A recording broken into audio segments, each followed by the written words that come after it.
بالله من الشيطان الرجيم بسم الله الرحمن الرحيم الحمد لله رب العالمين وصلى الله على سيدنا ونبينا أبي القاسم المصطفى محمد وعلى أهل بيته الأطيبين الأنجبين. دعاء اللهم كن لوليك الحجة ابن الحسن صلواتك عليه وعلى آبائه في هذه الساعة وفي كل ساعة وليا وحافظا وقائدا وناصرا ودليلا وعينا حتى تسكنه أرضك طوعا وتمتعه فيها طويلا. Dua for today, for this sacred month of Ramadan. Allahumma inni as'aluka fima yurdhik. Allah, in this month I ask you for whatever pleases you. Wa a'udhu bika mimma yu'dhik, and I seek refuge in all that what displeases you. وأسألك التوفيق فيه لأن أطيعك, and I ask you to grant me the opportunity, the tawfiq, to be obedient to you. ولا أعصيك يا جواد السائلين, and that I do not disobey you, O He who is generous to those who ask.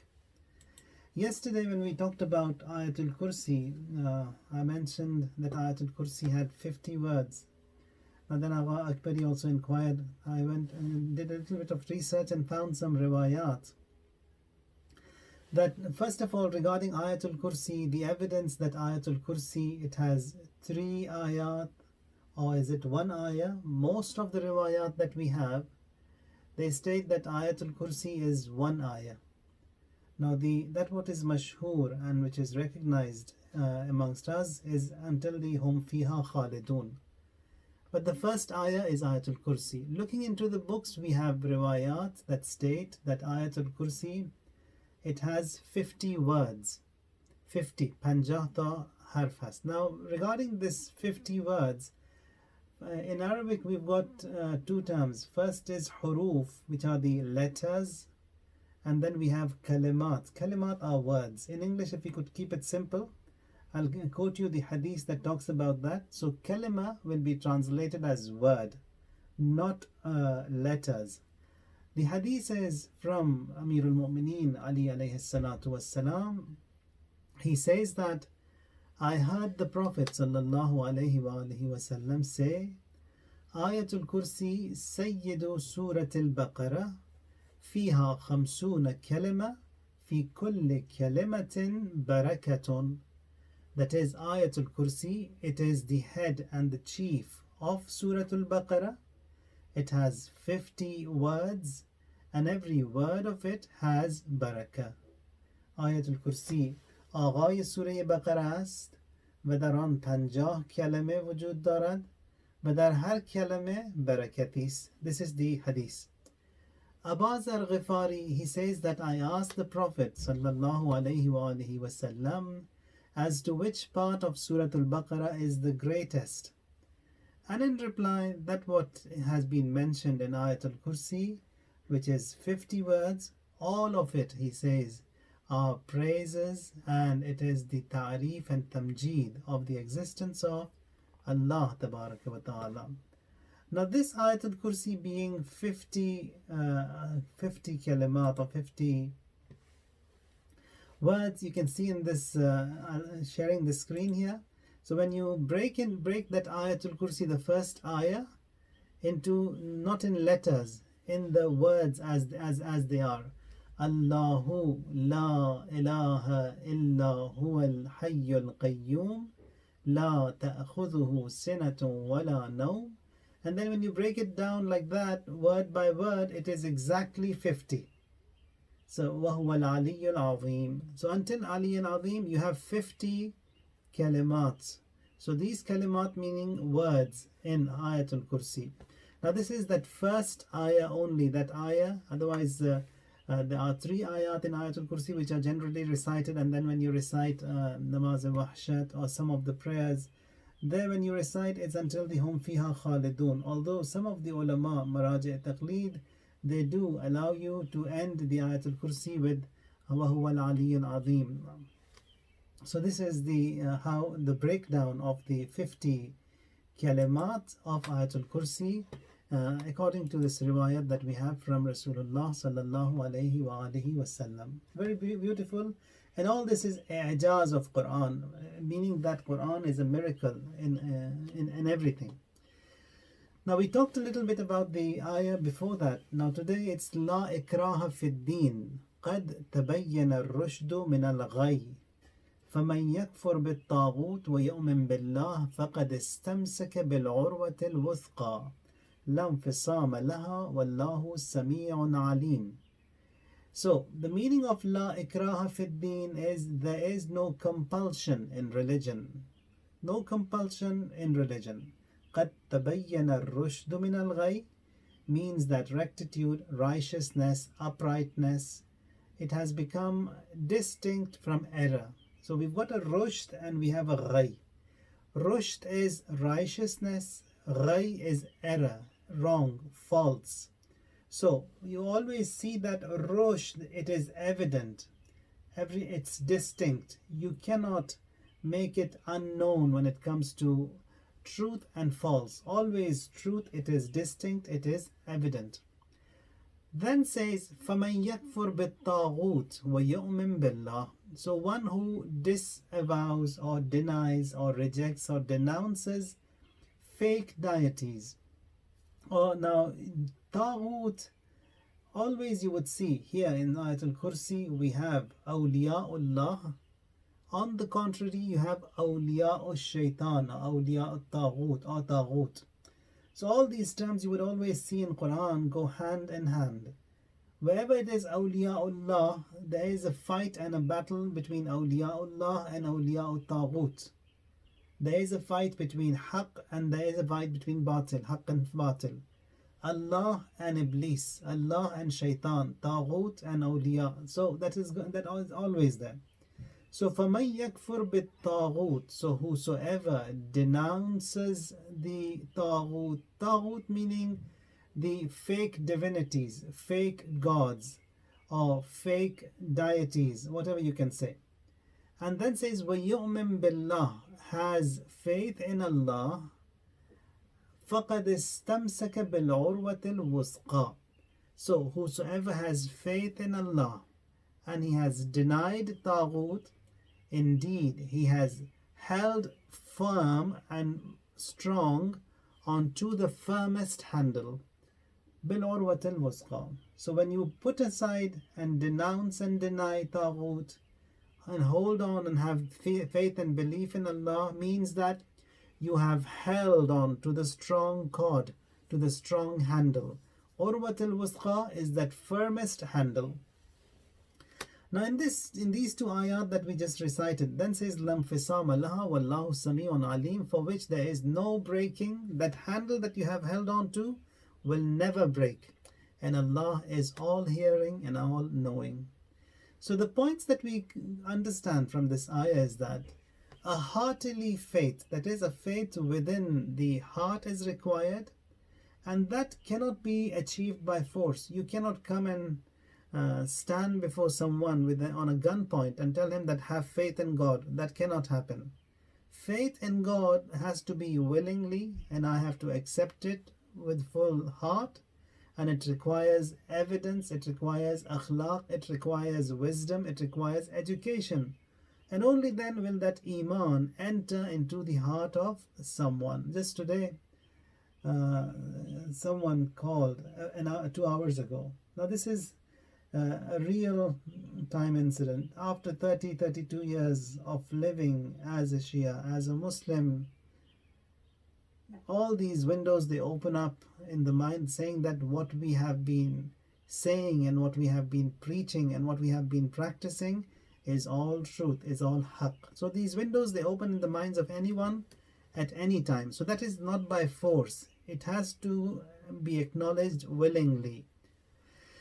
Now this does not mean that anyone can do anything, any sin, any wrong. Islam has its own laws. Islam does not allow anyone to pollute the society. We have qawaneen, we have ta'zirat, we have nahya anil munkar, we have jihad, etc. So even if he does not acknowledge deen, a person he doesn't acknowledge deen within his heart, He has no right to pollute and to contaminate the society. That deen doesn't allow. But when it comes to his own faith, he has to accept and acknowledge it willingly. How can Islam force someone to being faithful when it comes to kuffar? For example, there's an ayah in Quran says, "Qul hatu burhanakum in kuntum sadiqeen." That is, you produce your evidences if you are truthful. So Islam always gives that open hand to everyone to believe. Now, someone comes to Rasulullah sallallahu alayhi wa alihi wasallam and says that, "I heard that you are the Prophet and you have a book." Oh, yes, he says yes. Then he says that, "Give me a month to think and to reflect and then to acknowledge and to accept and have faith in you." He in reply says, 4 months. Think as much as you want. Reflect as you want. So this deen, it has to be acknowledged and accepted willingly, not by force. La ikraha fid deen. There is no compulsion in religion. Now this la ikraha fid deen, people, they misuse it. They misuse it saying that in furu'ad deen, whatever sin I want to do, God forbid, I can do. La ikraha fid. No. La ikraha fid deen, it's in the usul, in that ideology, in that Islam, in the basis, in having faith in Islam. If someone wants to sin openly and pollute and contaminate that society, no law of any land allows that.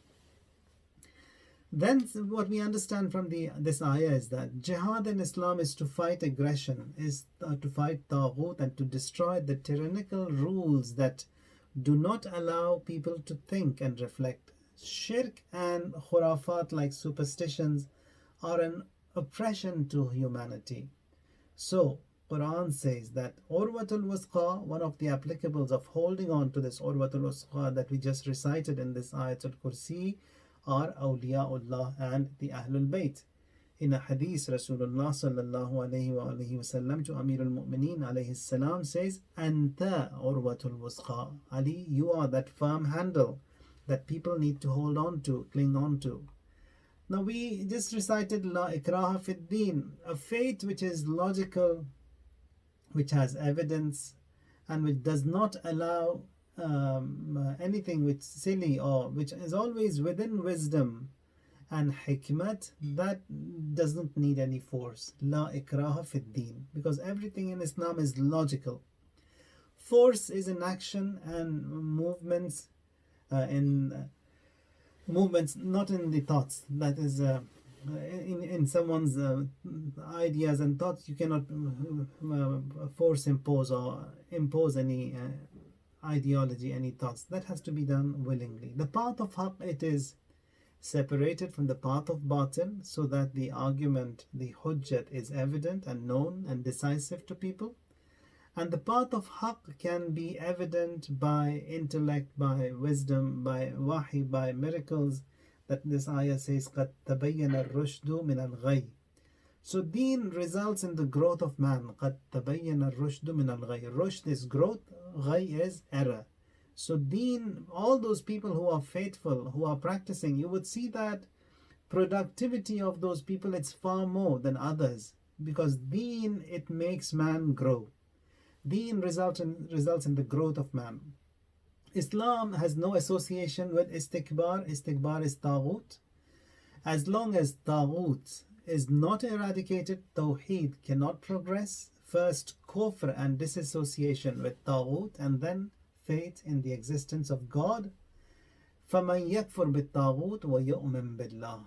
Kufr and taghut and iman in God, both must be permanent, not temporary, short term. Someone who is faithful to God, that faith has to be permanent and eternal. Someone who disassociates with kufr and taghut, that also has to be permanent. So a person cannot be a hypocrite and nifaq in that, in this faith in God and faithlessness in taghut. So just the divine cord being strong is not enough. Holding it firm is also required, because we believe Amirul Mu'mineen alayhi salam has been mentioned as the firm handle, or Urwatul Wusqa. So Amirul Mu'mineen, he's firm, he's good. That is not sufficient. I have to hold on to him. فَقَدْ اسْتَمْسَكَ بِالْعُرْوَةِ الْوُسْقَى. So Amirul Mu'mineen is very good, very strong, very everything firm there, but it's me who has to hold on to him.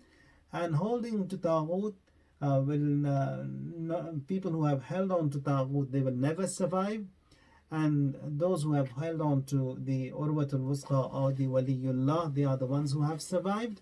And then when we see in this ayah, Lam Fisam Laha, that is only the cord of Allah, whosoever has held on to it is the one who will survive. So faith in God, association with the awliya, it is permanent, it is eternal, Lan Fisam Laha, it will never break.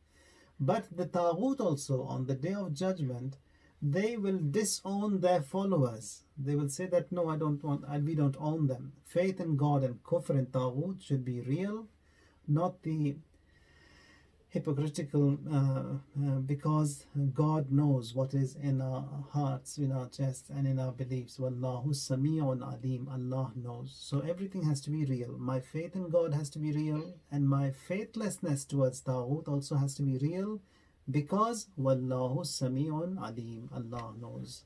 وسبحان ربك رب العزة عما يصفون وسلام على المرسلين والحمد لله رب العالمين. ربنا تقبل منا إنك أنت السميع العليم. اللهم أحينا حياة محمد وآل محمد وأمتنا ممات محمد وآل محمد. اللهم ارزقنا في الدنيا زيارة محمد وآل محمد وفي الآخرة شفاعة محمد وآل محمد. For all mu'mineen and mu'minat, for everyone who has requested, Al-Fatiha ma'as salawat.